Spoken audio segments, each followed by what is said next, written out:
પાણી છે, પાણી તક લાગી છે ભાઈ. પાણી ક્યાં મળશે?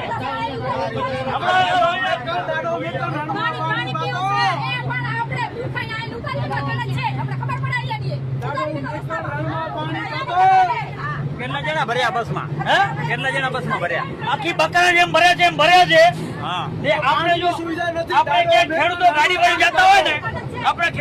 ભરીને જતા હોય ને, તો શું કરે? ચલાણ કાપે. આ પોલીસ વાળા ગાડી એમાં ભરે છે ફૂલ. આપણે જેમ બકરાને ભરીએ ને, અરે બકરાના માલિકો બકરા પણ નથી ભરતા એવી રીતે ખેડૂતોને ભર્યા છે. ડ્રાઈવરની બાજુમાં દેશમાં મહિલા સુરક્ષિત નથી. અને અમે અમારા ઘરે જતા હતા તો દોડીને અમને ખેતરમાંથી લઈને આવે છે. ધક્કા મારી મારીને જેમ બકરા ભરી એમ બકરા ભરીને આવે છે. બીજાના ખેતરમાંથી ઉપાડ્યા. અમને બીજાના ખેતરમાંથી ઉપાડ્યા છે. અમે ઘરે જતા હતા. પોતાને વાડી સુધી જાવ, પોતાને ખેતર સુધી જવા નથી દીધા. આયાની જો તાનાશાહી દાદાગીરી. અમારી જગ્યાએ એમની મા બેન દીકરી હોય તો આ